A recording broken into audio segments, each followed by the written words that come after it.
നയതന്ത്ര വിദഗ്ധൻ ഡോക്ടർ മോഹൻ വർഗീസ് നമ്മളോടൊപ്പം ചേരുകയാണ്. ശ്രീ മോഹൻ വർഗീസ്, പശ്ചിമേഷ്യ വീണ്ടും അശാന്തിയിലേക്ക് പോവുകയാണ്. നമ്മൾ ആശ്വസിച്ചിരുന്നത് ഈ ജനീവയിൽ നടക്കുന്ന ചർച്ചയൊക്കെ ഇതിന് സമാധാനം കണ്ടെത്തുമെന്ന പ്രത്യാശയൊക്കെ നമുക്കുണ്ടായിരുന്നു. പക്ഷേ അതൊക്കെ വിഫലമാകുന്നു. ഈ ഒരു യുദ്ധത്തെ അല്ലെങ്കിൽ ഈ ഒരു ആക്രമണത്തെ അങ്ങ് എങ്ങനെയാണ് നോക്കിക്കാണുന്നത്? എല്ലാ സമാധാന പ്രതീക്ഷകളെയും തകിടം മറിച്ചുകൊണ്ടാണ് പൂർണ്ണ തോതിലുള്ള യുദ്ധം പശ്ചിമേഷ്യയിൽ ഇപ്പോൾ സംഭവിച്ചിരിക്കുന്നത്. ഇറാൻ ആക്രമണ വിധേയമായി ഇന്ന് രാവിലെ. അത് 3-4 കേന്ദ്രങ്ങളിലാണ് ആക്രമണം തുടങ്ങിയത്. പക്ഷേ ഇറാന്റെ ഭാഗത്ത് നിന്ന് മുൻകൂട്ടി തന്നെ തയ്യാറാക്കിയ തിരക്കഥയനുസരിച്ചുള്ള തിരിച്ചടി ഉണ്ടായി. 5 GCC രാജ്യങ്ങളാണ് ആക്രമിക്കപ്പെട്ടത്.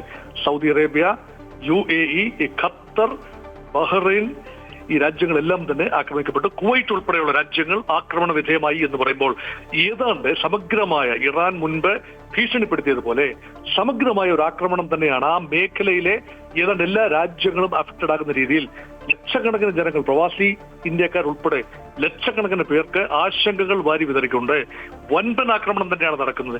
ഇവിടെ യുദ്ധം സംഭവിക്കുമ്പോൾ യഥാർത്ഥത്തിൽ സംഭവിക്കുന്നത് ഈ സത്യത്തിന്റെ മരണമാണ്. യഥാർത്ഥത്തിൽ ഒരു പ്രോപ്പഗൻഡ വാർ കൂടിയാണ് യുദ്ധത്തിൽ സംഭവിക്കുന്നത്. ഇപ്പോൾ ഇതാ 2 ഭാഗത്തു നിന്നും നിറം പിടിപ്പിച്ച ക്ലെയിമുകളാണ് ഉണ്ടാകുന്നത്. ഇറാന്റെ ഒരു സ്കൂളിൽ 40 വിദ്യാർത്ഥിനികൾ മരിച്ചു എന്നാണ്. അതിലൊരു സത്യമുണ്ട്. അതിന്റെ വിഷ്വൽസ് ഇപ്പോൾ ടെലിവിഷൻ സ്ക്രീനുകളിൽ കാണുകയും ചെയ്യുന്നുണ്ട്. അത് വലിയ ഒരു മനുഷ്യാവകാശ ലംഘനം തന്നെയാണ്. ഒരു യുദ്ധത്തിൽ പലപ്പോഴും കൊല്ലപ്പെടുന്ന നിരപരാധികളായിരിക്കും. പക്ഷെ അതേക്കുറിച്ചുള്ള വാർത്തകൾ വരുമ്പോൾ അത് വലിയ രീതിയിൽ വളച്ചൊടിച്ചുള്ള വാർത്തകളാണ് വരുന്നത്. മറുപക്ഷത്ത് ഇറാൻ ക്ലെയിം ചെയ്യുന്നത് വലിയ ശക്തമായ തിരിച്ചടി നൽകി എന്നാണ്. പക്ഷെ തിരിച്ചടിയുടെ തോത് യഥാർത്ഥത്തിൽ എന്ത് എന്ന് കൃത്യമായി അളക്കാൻ കഴിയുന്നില്ല. 5 ഇടങ്ങളിൽ ആക്രമണം ഉണ്ടായി, 5 രാജ്യങ്ങളിൽ ആക്രമണം ഉണ്ടായി. അവിടെ ഉണ്ടായ നാശനഷ്ടങ്ങളെ കുറിച്ച് കൃത്യമായ ഒരു കണക്കില്ല. ഒരാൾ UAE-യിൽ മരിച്ചു എന്നതല്ലാതെ മറ്റു കണക്കുകൾ പറയാൻ കഴിയുന്നില്ല. നോക്കൂ, യഥാർത്ഥത്തിൽ ഈ സമാധാനത്തിനൊരു അവസരം കൊടുക്കാതെ ചർച്ചകൾ അർത്ഥോക്തിയിൽ നിർത്തിവെച്ചുകൊണ്ട് ചർച്ചകൾ കംപ്ലീറ്റ് ആകുന്നതിന് മുൻപ് തന്നെ യുദ്ധത്തിലേക്ക് ഇറങ്ങി പുറപ്പെട്ടത് എന്തിന് എന്ന ന്യായമായ ചോദ്യം ഇപ്പോൾ പല കോണുകളിൽ നിന്നും ഉണ്ടാകുന്നുണ്ട്. യഥാർത്ഥത്തിൽ അമേരിക്ക ആഗ്രഹിച്ച, ഇസ്രായേൽ ആഗ്രഹിച്ച ഒരു പ്രക്രിയ അല്ല ഈ സമാധാന പ്രക്രിയ. യഥാർത്ഥത്തിൽ ഇറാന് ചെയ്യാനാവുന്ന പരമാവധി വിട്ടുവീഴ്ച എന്ന് പറയുന്നത് ഇറാന്റെ ആണവ പദ്ധതി ഭാഗികമായി മാറ്റിവെക്കുക, അല്ലെങ്കിൽ ഇറാന്റെ ആണവായുധ നിർമ്മാണം വേണ്ട എന്ന് വയ്ക്കുക. പക്ഷെ ആണവ സമ്പുഷ്ടീകരണം പരിമിതമായ രീതിയിൽ തുടരുക. ആ ഉറപ്പ് നൽകാൻ ഇറാൻ തയ്യാറായതുമാണ്.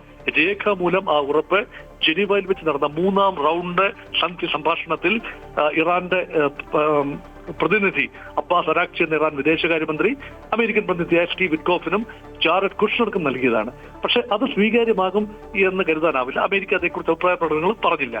ഇറാൻ എന്നാൽ വലിയ ശുഭാപ്തി വിശ്വാസമാണ് പൊതുവെ പ്രകടിപ്പിച്ചത്. ജനീവയ്ക്ക് ശേഷം അടുത്ത റൗണ്ട് ഡിസ്കഷൻ ഓസ്ട്രിയയിൽ വെച്ച്, അതായത് വിയന്നയിൽ വെച്ച് ആണവ ഏജൻസിയുടെ തലപ്പത്തുള്ളവരുമായി ചേർന്നുകൊണ്ട് നടത്തും എന്ന രീതിയിലാണ് റാഫേൽ ഗ്രോസി എന്ന് പറയുന്ന അന്താരാഷ്ട്ര ആണവോർജ ഏജൻസിയുടെ തലവന്റെ സാന്നിധ്യത്തിൽ നെക്സ്റ്റ് റൗണ്ട് ഓഫ് ഡിസ്കഷൻ ഉണ്ടാകും എന്ന പ്രതീതി ജനിച്ചിരിക്കുകയാണ്. ഇപ്പോൾ ഇത് ആക്രമണം സംഭവിച്ചിരിക്കുന്നു. ഒരിക്കൽ ആക്രമണം ഉണ്ടായി കഴിഞ്ഞാൽ പ്രത്യാക്രമണം ഉണ്ടാവുക എന്നത് സ്വാഭാവികം മാത്രമാണ്. അങ്ങനെ ഉണ്ടായാൽ എസ്കലേഷൻ മോഡിലേക്ക് ഇത് പോകുമ്പോൾ നിയന്ത്രിക്കേണ്ടത് അന്താരാഷ്ട്ര സംഘടനയാണ്. ഒരു സീസ് ഫയർ, യുദ്ധം ഉണ്ടായി കഴിഞ്ഞാൽ വെടിനിർത്തൽ പ്രഖ്യാപിക്കേണ്ട ചുമതല UN സെക്യൂരിറ്റി കൗൺസിലാണ്. ഇവിടെ നോക്കൂ, United Nations is a pale shadow of its illustrious past എന്ന് പറയേണ്ടി വരും. ഒരു കാലത്ത് ഗതകാല പ്രതാപമുണ്ടായിരുന്ന ഒരു ലോക സംഘടന, ആ സംഘടനയ്ക്ക് ഇന്ന് കമാന്നൊരക്ഷരം മിണ്ടാൻ കഴിയുന്നില്ല. ഐക്യരാഷ്ട്ര സംഘടനയുടെ സെക്രട്ടറി ജനറൽ അന്റോണിയോ ഗുട്രസിന് വാതുറന്ന് സംസാരിക്കാൻ കഴിയുന്നില്ല. ഇസ്രായേൽ പോലും രാജ്യത്തെ കാലുകുത്താൻ പോലും അദ്ദേഹത്തിന് അവകാശം നിഷേധിക്കപ്പെട്ടിരിക്കുന്നു. അപ്പോൾ പിന്നെ എങ്ങനെയാണ് ഈ ഐക്യരാഷ്ട്ര സംഘടനയിലെ വീറ്റോ അധികാരമുള്ള സ്ഥിരാംഗമായ അമേരിക്ക നേതൃത്വം നൽകുന്ന, ഒരു വശത്ത് അമേരിക്ക നേതൃത്വം നൽകുന്ന ഈ യുദ്ധത്തിന് അരുത് കാട്ടാള എന്ന് പറയാൻ, വെടിനിർത്തൽ പറയാൻ എങ്ങനെ UN സെക്യൂരിറ്റി കൗൺസിലിന് സാധിക്കും? അവിടെ ഏതായാലും വീറ്റോ ഉപയോഗിക്കുമല്ലോ. അമേരിക്ക തീർച്ചയായും അതിനെതിരെ വീറ്റോ ഉപയോഗിക്കുമല്ലോ. അമേരിക്കയുടെ ഉദ്ദേശ ലക്ഷ്യങ്ങൾ കൃത്യമായി പറഞ്ഞാൽ പ്രഖ്യാപിതമായ ഒരു ലക്ഷ്യം ആണവ വിപത്തിൽ നിന്നും ലോകത്തെ രക്ഷിക്കുക, ആ പ്രദേശത്തെ രക്ഷിക്കുക, അങ്ങനെ ഇറാന്റെ ആണവ സമ്പുഷ്ടീകരണം നിർത്തിവെക്കുക. ഇത് പ്രഖ്യാപിത നയമാണ്. പക്ഷേ ഇറാന്റെ കൈവശമുള്ള മിസൈൽ ശേഖരം അത് ലിമിറ്റ് ചെയ്യുക എന്നത് ഇസ്രയേലിന്റെ, അമേരിക്കയുടെ സഖ്യരാജ്യമായ ഇസ്രയേലിന്റെ സുരക്ഷയ്ക്ക് അത്യന്താപേക്ഷിതമാണ്. അതുകൊണ്ട് അതേക്കുറിച്ചൊരു ധാരണയിലെത്താൻ കഴിയുന്നില്ല. 2, ഇറാന്റെ സമ്പുഷ്ടീകരിച്ച ആണവ ഇന്ധനം, അത് യുറേനിയം 235, 60% സമ്പുഷ്ടീകരിച്ച ആണവ ഇന്ധനം, അത് എവിടെയാണ് സൂക്ഷിക്കേണ്ടത്? ഇറാൻ അതിനെ ഡൈല്യൂട്ട് ചെയ്ത് നിരുപദ്രവകരമായി ഇറാനിൽ തന്നെ സൂക്ഷിച്ചുകൊള്ളാം എന്നാണ് ക്ലെയിം ചെയ്തിരിക്കുന്നത്. അത് അമേരിക്കയ്ക്കും ഇസ്രയേലും സ്വീകാര്യമല്ല. ഈ സാങ്കേതികവിദ്യ ഇറാന്റെ കൈവച്ച ഉള്ളിടത്തോളം കാലം എക്കാലത്തും ഇറാന്റെ ആണവ പദ്ധതി മുന്നോട്ട് തന്നെ പോകും. വെപ്പണൈസേഷൻ ഈസ് എ റിയാലിറ്റി എന്ന് അമേരിക്ക വിശ്വസിക്കുന്നു, ഇസ്രയേൽ വിശ്വസിക്കുന്നു. അങ്ങനെയെങ്കിൽ ഇസ്രയേലിന്റെ ഒരു സുരക്ഷാ പാരഡൈമിൽ അത് വലിയ ഒരു വിള്ളലാണ് വീഴ്ത്തുന്നത്. അതുകൊണ്ട് അത് അനുവദിച്ചു കൊടുക്കാനാവില്ല. അതോടൊപ്പം തന്നെ ഇസ്രയേൽ എന്ന ചെറിയ രാജ്യത്തിന് വൻപൻ ഭീഷണിയാണ് ഇറാൻ നട്ട് നനച്ച് വളർത്തുന്ന പ്രോക്സീസ്, ഹമാസ്, ഹൂതി, ഹിസ്ബുള്ള. ഇസ്രയേലിന് ചുറ്റും വലയം തീർത്തുകൊണ്ട് വലിയ സമ്മർദ്ദമാണ്. അതാണ് 2023 ഒക്ടോബർ 7 ഹമാസിന്റെ ഭാഗത്ത് നിന്ന് ഇസ്രായേലിനെതിരെ നടത്തിയ ഒക്ടോബർ 7 അറ്റാക്ക്. 1200 ഇസ്രായേലിലെ സാധാരണക്കാരെയാണ് കൊന്നൊടുക്കിയത്. ഇതാണ് ഒരു ടേണിംഗ് പോയിന്റ്. അന്ന് മുതൽ തന്നെ യഥാർത്ഥത്തിൽ ഈ മഹായുദ്ധത്തിന്റെ ഒരു കാറ്റലിസ്റ്റ് അന്ന് വിതയ്ക്കപ്പെട്ടതാണ്. അന്ന് മുതൽ ഇസ്രായേൽ ഈ ഹൂതികൾക്കെതിരെ, ഇറാന്റെ പ്രോക്സീസിനെതിരെ, അച്ചുതണ്ടിനെതിരെ, ആക്സിസ് ഓഫ് റെസിസ്റ്റൻസിനെതിരെ തിരികുകയും അത് ആത്യന്തികമായി സിറിയയുടെ ബാഷർ അൽ അസദിന്റെ ഇറാൻ അനുകൂല, റഷ്യ അനുകൂല ഭരണകൂടമായിരുന്ന ബാഷർ അൽ അസദിന്റെ പതനത്തിന് കാരണഭൂതമായി. അതിനുശേഷം വല്ലാതെ ഇറാൻ ദുർബലമാകുന്ന ഒരു കാഴ്ചയാണ് കണ്ടത്. ഹൂതികൾ, ഹമാസ്, ഹിസ്ബുള്ള ബലഹീനമായി. ഈ സിറിയ എന്ന അയൽ രാജ്യം പൂർണ്ണമായി അധികാരം വിട്ടൊഴിഞ്ഞ മറ്റൊരു നേതൃത്വത്തിന് കീഴിലായി. അങ്ങനെ ദുർബലമായ ഇറാനെ ഇപ്പോൾ ആക്രമിച്ചാൽ ഭരണമാറ്റം കൊണ്ടുവരാം. അതാണ് ആത്യന്തികമായ ലക്ഷ്യം. ഇറാനിൽ ഒരു ഭരണമാറ്റം കൊണ്ടുവരിക, മതഘടനകൾ നിയന്ത്രിക്കുന്ന ഇറാന്റെ ഭരണകൂടം അയത്തുള്ള അലി ഖൊമേനിയെ നിഷ്കാസനാക്കിക്കൊണ്ട് അവിടെ ഒരു പുതിയ ഭരണകൂടം ഉണ്ടാക്കുക. ഇത് കേൾക്കുമ്പോൾ അറ്റ് ഔട്ട്സെറ്റ് എളുപ്പമാണെന്ന് തോന്നാം. വെനിസ്വലയിൽ സംഭവിച്ചതുപോലെ ക്ഷിപ്രസാധ്യമായ ഒരു കാര്യമല്ല. ഇറാന്റെ റവല്യൂഷണറി ഗാർഡ് കോപ്സ് എന്ന് പറയുന്ന IRGC ലേഴ്സ് റെസിസ്റ്റൻസ് ഒരുക്കിക്കൊണ്ട് ഈ സംവിധാനത്തെ സംരക്ഷിക്കുന്ന ഘടനയാണ്.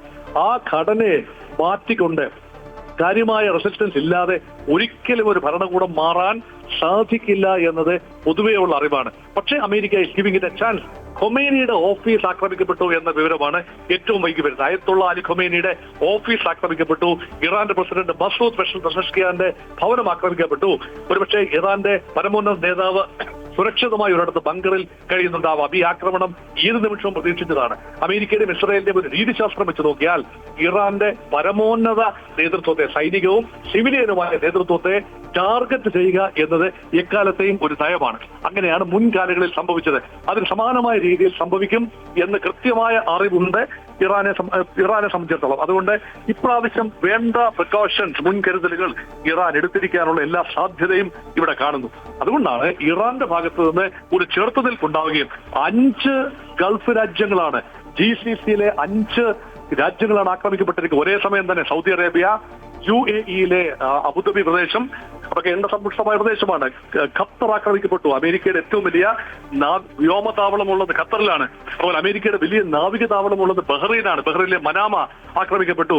അതുപോലെ കുവൈറ്റ്, മുൻപ് 2 യുദ്ധങ്ങളിൽ ഏർപ്പെട്ട കുവൈറ്റ് വീണ്ടും ആക്രമിക്കപ്പെട്ടു. ഇറാന്റെ ഭാഗത്ത് നിന്ന് ഇതംപ്രഥമമായി കുവൈറ്റിൽ ആക്രമണം നടക്കുന്നു. മുൻപുണ്ടായത് ഇറാഖിൽ നിന്നാണ് കുവൈറ്റ് ആക്രമണം വിധേയമായത്. അങ്ങനെ നോക്കുമ്പോൾ ഈ ഇറാൻ ഭീഷണിപ്പെടുത്തിയതുപോലെ മധ്യപൗരസ്ത്യ പ്രദേശത്തെ, പ്രത്യേകിച്ച് ഈ വെസ്റ്റ് ഏഷ്യയിലെ GCC മേഖലയിലെ ഏതാണ്ട് എല്ലാ രാജ്യങ്ങളും അഫക്റ്റഡ് ആയിരിക്കുന്നു. വ്യോമ ഗതാഗതം വലിയ രീതിയിൽ താറുമാറായിരിക്കുന്നു. നോ ഫ്ലൈ സോണുകൾ ഏർപ്പെടുത്തിയിരിക്കുകയാണ്. വ്യോമപാതകൾ മിക്കതും ഭാഗികമായോ പൂർണ്ണമായോ അടച്ചു. യാത്രയിലുള്ള ആളുകളുടെ ദുരിതം പറഞ്ഞറിയിക്കാൻ വയ്യാത്തതാണ്. അതിലൊക്കെ പുറമെയാണ് ഇന്ത്യൻ പൗരന്മാരായ ദശലക്ഷക്കണക്കിന് ഭാരതീയർ പ്രവാസികളായി ആ പ്രദേശങ്ങളിലുണ്ട്. UAE-യിലും പിന്നെ സൗദി അറേബ്യയിലുമൊക്കെയുള്ള ഇന്ത്യക്കാരുടെ എണ്ണം വലിയ രീതിയിലുള്ള എണ്ണമാണ്.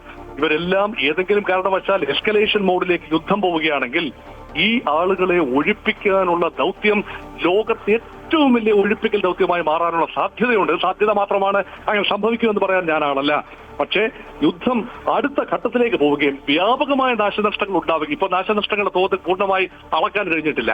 മരണങ്ങളുടെ തോത് പൂർണ്ണമായി അളക്കാൻ കഴിഞ്ഞു. കൃത്യമായി അളക്കാൻ കഴിയുന്ന 40 പേര്, 40 കൊച്ചുകുട്ടികൾ ടെഹ്റാനിൽ മരിച്ചു എന്ന് മാത്രമാണ്. കുഞ്ഞുങ്ങളെ കൊന്നു എന്ന പേരുദോഷം ഈ ഇസ്രായേൽ എക്കാലത്ത് വഹിക്കേണ്ടി വരും. കാരണം പലസ്തീനിൽ കടന്നു കയറി ഇസ്രായേൽ നടത്തിയ വലിയ രീതിയിലുള്ള നായാട്ടിൽ 72,000 പേരാണ് ജീവൻ പൊലിഞ്ഞത്. അതിൽ ഹമാസിന്റെ പോരാളികൾ കേവലം വിരലെണ്ണാവുന്നവരെ ഉണ്ടാവും. ബാക്കിയെല്ലാം സാധാരണക്കാരായ ആളുകളാണ്. സമാനമായ രീതിയിൽ ഒരു യുദ്ധം സംഭവിക്കുമ്പോൾ കൊളാറ്ററൽ ഡാമേജുകൾ, സൈനിക കേന്ദ്രങ്ങൾ എന്ന രീതിയിൽ ആക്രമിക്കുമ്പോൾ ദീർഘദൂര മിസൈലുകളാണ്, ലക്ഷ്യം തെറ്റി വീഴുന്ന മിസൈലുകൾ, നിർബന്ധമായും തന്നെ സോഫ്റ്റ് ടാർഗറ്റിൽ ആക്രമിക്കാൻ വിടുന്ന മിസൈലുകൾ, ഇതെല്ലാം ചേരുമ്പോൾ വലിയ രീതിയിലുള്ള നാശനഷ്ടങ്ങൾക്ക് കാരണമായേക്കാം യുദ്ധങ്ങൾ. അതുകൊണ്ട് രണ്ടു പക്ഷത്തും വലിയ രീതിയിലുള്ള സാധാരണക്കാരുടെ നാശനഷ്ടം, ആൾനാശം, വസ്തുനാശം എല്ലാം ഉണ്ടാകാൻ സാധ്യതയുള്ള യുദ്ധമാണ്. അതുകൊണ്ട് ഒരു ഇടപെടൽ റഷ്യയുടെ ഭാഗത്തു നിന്ന് യുദ്ധം എത്രയും പെട്ടെന്ന് അവസാനിക്കണം എന്ന ഒരു ആഗ്രഹം പഠിപ്പിച്ചു കണ്ടു. മറ്റ് ലോകരാജ്യങ്ങൾ ഒന്നൊന്നായി ആഗ്രഹം പഠിപ്പിക്കുകയാണ്. പക്ഷേ പൂർണ്ണമായി ഈ ഇറാനെ കുറ്റപ്പെടുത്തുകയോ അമേരിക്ക കുറ്റപ്പെടുത്തുകയോ ചെയ്യാൻ രാജ്യങ്ങൾ മുന്നോട്ട് വരുന്നില്ല എന്നതും പ്രത്യേകമായി നോക്കിക്കാണേണ്ട കാര്യമാണ്. ഐക്യരാഷ്ട്രസംഘടനയ്ക്ക് ഉൾപ്പെടെ അങ്ങ് സൂചിപ്പിച്ച പോലെ തന്നെ നാശം വിതയ്ക്കാനേ ഈ യുദ്ധത്തിന് കഴിയുകയുള്ളൂ എന്നുള്ളതാണ് നമ്മൾ കണ്ടിട്ടുള്ളതും. അങ്ങനെ തന്നെയാണ്. ഈ UN അമേരിക്ക എന്തായാലും അംഗീകരിക്കുന്നില്ല. അങ്ങനെയെങ്കിൽ UN എങ്ങനെയാണ് ഇതിൽ ഇടപെടാൻ കഴിയുക, എങ്ങനെയാണ് ഒരു സമാധാന ഉടമ്പടി ഉണ്ടാക്കാൻ കഴിയുക എന്നുള്ള ചോദ്യമൊക്കെ നിൽക്കുന്നുമുണ്ട്. ഒരു സമാധാന ഉടമ്പടി എന്നത് ഒരു സാധ്യതയായി നിൽക്കുമ്പോഴാണ് ഇറാൻ പരമാവധി വിട്ടുവീഴ്ചകൾ ചെയ്തുകൊണ്ട് ഒരു സമാധാനത്തിന്റെ പാത വെട്ടിത്തുറന്നുകൊണ്ട് പരമാവധി മുന്നോട്ട് പോകാനുള്ള ശ്രമം നടത്തുമ്പോഴാണ് അത് തങ്ങൾക്ക് സ്വീകാര്യമല്ല എന്ന മട്ടിൽ ഇറാൻ പറയുന്ന രീതിയിലുള്ള സമാധാന പ്രക്രിയയിൽ ഒപ്പുവയ്ക്കാൻ അമേരിക്ക തയ്യാറല്ല എന്നതുകൊണ്ടാണ് ബലപ്രയോഗത്തിലൂടെ മാത്രമേ അമേരിക്ക ഉദ്ദേശിക്കുന്ന ഒരു എൻഡ് റിസൾട്ട് ഉണ്ടാകൂ. അങ്ങനെ ബലപ്രയോഗത്തിലൂടെ സമാധാനം എന്ന ഒരു തിയറിയാണ് ഇവിടെ വർക്ക് ചെയ്ത് കാണുന്നത്. ലോകത്തൊരിടത്തും ബലപ്രയോഗത്തിലൂടെ ശാശ്വതമായ സമാധാനം ഉണ്ടായതായി ചരിത്രമില്ല. കാരണം ബലപ്രയോഗത്തിലൂടെ ഉണ്ടാകാൻ കഴിയുന്ന താൽക്കാലിക മിലിറ്ററി വിജയങ്ങൾ മാത്രമാണ്. ഈ മിലിറ്ററി വിജയങ്ങൾക്ക് പിന്നിൽ ഉണ്ടാകുന്ന ഒരു പ്രതിഷേധം, ഉണ്ടാകുന്ന ഒരു വലിയ രീതിയിലുള്ള ഒരു കണ്ണീർ തീർച്ചയായും പിൽക്കാലങ്ങളിൽ തിരിച്ചടിയായി വരും. അങ്ങനെയാണ് ഒന്നാം ലോക മഹായുദ്ധത്തിൽ പരാജയപ്പെട്ട ജർമ്മനിയും ഇറ്റലിയും വീണ്ടും ഒരിക്കൽ കൂടി കൈകോർക്കുകയും രണ്ടാം ലോക മഹായുദ്ധത്തിൽ എത്തി നിൽക്കുകയും ചെയ്തതൊക്കെ നമ്മൾ ഈ തരുണത്തിൽ ഓർത്തു പോവുകയാണ്. അതുകൊണ്ട് ഒരു രാജ്യത്തെ പരമാവധി ആക്രമിച്ച് കീഴ്പ്പെടുത്താനാവും, ഇൻഫ്രാസ്ട്രക്ചർ നശിപ്പിക്കാനാവും, ഒരുപക്ഷെ ഭരണകൂടം മാറ്റിയെടുക്കാൻ കഴിയും. പക്ഷേ ഒരു ആക്രമണത്തിലൂടെ മാത്രം ലോകത്ത് പൂർണ്ണമായ സമാധാനം കൊണ്ടുവരാം എന്ന തിയറി ഒരിക്കൽ പോലും ചരിത്രത്തിൽ വിജയകരമായി വന്നിട്ടില്ല. പക്ഷെ ഒരു ഭരണമാറ്റം എന്നതാണ് അമേരിക്കയുടെ ഉദ്ദേശമെങ്കിൽ ഇതല്ലാതെ മറ്റൊരു വഴിയും കാണുന്നില്ല. ഒരു ഭരണമാറ്റത്തിലൂടെ മാത്രമേ മധ്യപൗരസ്ത്യ പ്രദേശത്ത് ശാന്തത കൈവരിക്കാനാവൂ എന്ന അമേരിക്കയുടെയും ഇസ്രായേലിന്റെയും തിയറി ഇങ്ങനെ മുന്നോട്ട് പോകുമ്പോൾ യഥാർത്ഥത്തിൽ അങ്ങനെ ഒരു ആക്രമണം നടന്നു എന്ന് കരുതാനാണ് താല്പര്യപ്പെടുന്നത്. തീർച്ചയായും ഇറാൻ വ്യക്തമാക്കിയ കാര്യമുണ്ട്. അങ്ങ് സൂചിപ്പിച്ച പോലെ തന്നെ, അതായത് ഈ ഗൾഫ് രാജ്യങ്ങളോടല്ല ശത്രുത, US സൈനിക താവളങ്ങളോടാണ്. പക്ഷേ അപ്പോൾ ആരാണെങ്കിലും യുദ്ധം പ്രഖ്യാപിച്ചാൽ അല്ലെങ്കിൽ അതിന് തുടക്കമിട്ടാൽ സാധാരണക്കാരുടെ ജീവനുകളാണ് പൊലിയുന്നത്. നമ്മൾ നേരത്തെ സൂചിപ്പിച്ച പോലെ 4 വിദ്യാർത്ഥികൾ അടക്കം കൊല്ലപ്പെടുന്ന സാഹചര്യം, സാധാരണ ആളുകളുടെ കണ്ണീരാണ് വീഴുന്നത് എന്നുള്ളതാണ്, എന്ത് ലക്ഷ്യം വെച്ചാണെങ്കിലും. ഗൾഫ് രാജ്യങ്ങൾ ചെകുത്താനും ചെങ്കടലിനും ഇടയിൽപ്പെട്ട അവസ്ഥയിലാണ്. പ്രത്യേകിച്ച് GCC മേഖലയിലെ രാജ്യങ്ങൾ മിക്കതും എണ്ണ സമ്പന്നമായ രാജ്യങ്ങളാണ്. അതിൽ പ്രധാനപ്പെട്ട സൗദി അറേബ്യയാണ്. രണ്ടാമത്തെ പ്രധാനപ്പെട്ട രാജ്യം UAE ആണ്. അതായത് പിന്നെ അബുദാബിയും ദുബായിയും റാസൽ ഖൈമയും എല്ലാം അടങ്ങുന്ന UAE. ഖത്തർ വലിയ ഒരു എണ്ണ സമ്പന്നവും അതുപോലെ തന്നെ പ്രകൃതിവാതക സമ്പന്നവുമായ രാജ്യമാണ്. സമാധാന ശ്രമങ്ങളിലൊക്കെ പലപ്പോഴും മധ്യേഷ്യയിൽ മധ്യസ്ഥത വഹിക്കുന്ന രാജ്യമായ ഖത്തർ. ആ ഖത്തറിലാണ് അമേരിക്കയുടെ ഏറ്റവും വലിയ വ്യോമതാവളം എന്ന് കൂടി ഓർക്കണം. എന്നൊരു ചെറിയ രാജ്യമായ ബഹ്റൈനും എണ്ണ സമ്പന്നമായ രാജ്യമാണ്. അതോടൊപ്പം തന്നെ കുവൈറ്റ് ഇറാഖിന്റെ കരാള ഹസ്തത്തിൽ നിന്നും ഒരിക്കൽ മോചിതമായി സ്വന്തമായ അസ്തിത്വം നേടി സമാധാനപരമായി മുന്നോട്ട് പോകുന്ന എണ്ണ സമ്പന്നമായ രാജ്യം, വളരെ വികസിത രാജ്യമാണ് കുവൈറ്റ്. ഈ രാജ്യങ്ങൾ എല്ലാം തന്നെ അമേരിക്കയുമായി അടുത്ത് നിൽക്കുകയാണ്. കാരണം അങ്ങനെ നിന്നെങ്കിൽ മാത്രമേ അവരുടെ എണ്ണ സമ്പത്ത് കുടിച്ചെടുക്കാനാവൂ. അമേരിക്കൻ ടെക്നോളജി അവർക്ക് ആവശ്യമുണ്ട്, അമേരിക്കൻ ഓയിൽ കമ്പനികളെ ആവശ്യമുണ്ട്. അമേരിക്കയുമായി പിണങ്ങിക്കഴിഞ്ഞാൽ ഇറാന്റെ അവസ്ഥ വന്നുപെടും. അവരുടെ എണ്ണ പൊതുവിപണിയിൽ വിൽക്കാനാവാത്ത രീതിയിലേക്ക് ഉപരോധങ്ങൾ സൃഷ്ടിച്ചുകൊണ്ടോ മറ്റ് ബോട്ടൽ നെക്സ് സൃഷ്ടിച്ചുകൊണ്ടോ അവർക്ക് തടയിടാൻ അമേരിക്കയ്ക്ക് കഴിയും. അതുകൊണ്ട് സന്ധി ചെയ്തുകൊണ്ട്, അമേരിക്കൻ മേധാവിത്വത്തെ സന്ധി ചെയ്തുകൊണ്ടും അമേരിക്കൻ സേനാ താവളങ്ങളെ തങ്ങളുടെ രാജ്യത്ത്, തങ്ങളുടെ ഭൂമിയിൽ അനുവദിച്ചുകൊണ്ടും ഒരു നീക്കുപോക്കാണ് ഈ പറയുന്ന ഗൾഫ് രാജ്യങ്ങൾ, GCC രാജ്യങ്ങൾ മുന്നോട്ട് വെച്ചത്. അതിൽ നിന്നും ഘടക വിരുദ്ധമായ ഒരു നിലപാടും രീതിശാസ്ത്രവുമാണ് യഥാർത്ഥത്തിൽ ഇറാന്റെ ഭാഗത്തു നിന്നുണ്ടായത്. 1979 ഇറാന്റെ റവല്യൂഷൻ നടന്നതിന് ശേഷം കൃത്യമായ അമേരിക്കൻ വിരുദ്ധതയിൽ അടിയുറച്ച ഒരു ജനിതക ഘടന തന്നെ ഇറാൻ രൂപപ്പെടുത്തിയെടുത്തു. ഇറാന്റെ അധികാര ഘടന, സാമ്പത്തിക ഘടന, സാമൂഹ്യ ഘടന, മതപരമായ ഘടന, ഇതെല്ലാം ചേരുന്ന ഇറാന്റെ system anti American and anti Israel സിസ്റ്റമാണ്. അങ്ങനെയെങ്കിൽ ഇറാനെ ഏതെങ്കിലും രീതിയിൽ നശിപ്പിക്കാൻ ആവുമോ എന്ന ചിന്തയിലാണ് ഇസ്രായേലും അമേരിക്കയും. ഇസ്രായേലിന്റെ ഭൗതികമായ എക്സിസ്റ്റൻസിന് ത്രട്ടാണ് ഇറാൻ, അതുപോലെ അമേരിക്കയുടെ താല്പര്യങ്ങൾക്ക് ത്രട്ടാണ് ഇറാൻ. അങ്ങനെയെങ്കിൽ Israeli and American interest converge against Iran. ആ രീതിയിൽ നോക്കുമ്പോൾ ഇറാനെ നശിപ്പിക്കാൻ, ഇറാനെ കീഴടക്കാൻ, ഇറാന്റെ ശേഷിയെ പൂർണ്ണമായി കൊമ്പ് കുത്തിക്കാൻ കഴിയുന്ന ഏറ്റവും ഉചിതമായ ഒരവസരം നോക്കിയിരിക്കുകയായിരുന്നു അമേരിക്കയും ഇസ്രായേലും. ആ അവസരം ഇപ്പോൾ ഇതാ ലഭിച്ചിരിക്കുന്നു. ഇറാൻ മുൻ യുദ്ധത്തിൽ വലിയ പരിക്കുകൾ പറ്റിയ ഒരു രാജ്യമാണ്. അത് മാത്രമല്ല ഇറാന്റെ ഈ പ്രോക്സീസ് എല്ലാം തന്നെ മുൻ യുദ്ധത്തിൽ കാര്യമായ തിരിച്ചടികൾ നേരിട്ടു. അങ്ങനെ ദുർബലമായിക്കൊണ്ടിരിക്കുന്ന ഇറാനെ ഇപ്പോൾ ഒരു വലിയ പ്രഹരം കൂടി നടത്തി കഴിഞ്ഞാൽ ഇറാൻ താഴെ വീഴും, ഇറാനിൽ ഭരണമാറ്റം സാധ്യമാകും. അതുകൊണ്ടാണ് ബെഞ്ചമിൻ നെതന്യാഹു ഒരു 4 ദിവസത്തെ സമയത്തെക്കുറിച്ച് വാചാലമായി സംസാരിക്കുന്നത്. ഇന്ന് ഏതാനും മണിക്കൂറുകൾക്ക് മുൻപ് ബെഞ്ചമിൻ നെതന്യാഹു ഇസ്രായേലിന്റെ പ്രധാനമന്ത്രി പറഞ്ഞത് ഇതാണ്: നോക്കൂ, അടുത്തു വരുന്ന 100 മണിക്കൂറുകൾ നിർണായകമാണ്. ടെഹ്റാൻ സിറ്റി ഇപ്പോഴുള്ള രീതിയിൽ ഒരു 4 ദിവസം കഴിഞ്ഞ്, ഒരു 100 മണിക്കൂർ കഴിഞ്ഞ് ഇതേപോലെ നിലനിൽക്കുമോ എന്ന് നിങ്ങൾ നോക്കിക്കാണുക എന്ന് പറഞ്ഞാൽ അതിഭീകരമായ ഒരു പ്രഹരം ടെഹ്റാൻ സിറ്റിയെയും മറ്റ് ഇറാനിയൻ നഗരങ്ങളെയും കാത്തിരിക്കുന്നു. അതുകൊണ്ട് ഞങ്ങൾ ഉദ്ദേശിക്കുന്ന രീതിയിൽ നിങ്ങൾ വരിക, അല്ല എങ്കിൽ സർവനാശം. അതേ രീതിയിൽ തന്നെയാണ് ഒരു സ്റ്റേറ്റ് ഓഫ് ദി യൂണിയൻ സ്പീച്ചിൽ ട്രംപ് 2 ദിവസം മുമ്പ് പറഞ്ഞു വെച്ചത്. അതുകൊണ്ട് ഡൊണാൾഡ് ട്രംപ് പറഞ്ഞതും ഇസ്രായേലി പ്രധാനമന്ത്രി ബെഞ്ചമിൻ നെതന്യാഹു പറഞ്ഞതും പാശ്ചാത്യ മാധ്യമങ്ങൾ റിപ്പോർട്ട് ചെയ്തതും ഒക്കെ വിശ്വസിക്കുകയാണെങ്കിൽ, ഒരു പരിധിവരെ ഒരു മാർജിനിട്ട് വിശ്വസിക്കുകയാണെങ്കിൽ വലിയൊരു പദ്ധതി തന്നെയാണ് അരങ്ങേറുന്നത്. ബലപ്രയോഗത്തിലൂടെ മാത്രമേ ഒരു മാറ്റം കൊണ്ടുവരാനാവൂ എന്ന ചിന്തയിലാണ് പാശ്ചാത്യ ലോബി. അതേപോലെ തന്നെ ഒരു പ്രൊട്രാക്റ്റഡ് കോൺഫ്ലിക്റ്റിലൂടെ, ദീർഘകാലം നിൽക്കുന്ന ഒരു കരയുദ്ധത്തിലൂടെ പരമാവധി ശത്രുവിന്റെ ബലഹീനതകൾ തുറന്നു കാട്ടാനുള്ള ശ്രമമാണ് ഇറാന്റെ വാർ പ്ലാൻ. ഈ 2 വാർ പ്ലാനും തീർത്തും വ്യത്യസ്തമാണ്. ആകാശങ്ങളിൽ നിന്നുകൊണ്ട് യുദ്ധം ചെയ്യുക എന്ന അമേരിക്കയുടെയും ഇസ്രായേലിന്റെ പ്ലാൻ ഒരു വശത്ത്, കരയിലേക്ക് യുദ്ധം ആകർഷിച്ച് തങ്ങളുടെ ശക്തി അവിടെയാണ്, തങ്ങളുടെ ശക്തി മിസൈലുകളാണ്, തങ്ങളുടെ ശക്തി കരയാണ്, തങ്ങളുടെ ശക്തി സൈന്യമാണ്, തങ്ങളുടെ ശക്തി ഇറാന്റെ മണ്ണ് തന്നെയാണ്, തങ്ങളുടെ ശക്തി സ്വാഭാവിക പ്രതിരോധം ഞങ്ങൾക്ക് ഇവിടെയുണ്ട്, ആകാശങ്ങളിൽ നിന്നുകൊണ്ട് നിങ്ങൾക്ക് മേൽക്കൈ നേടാം.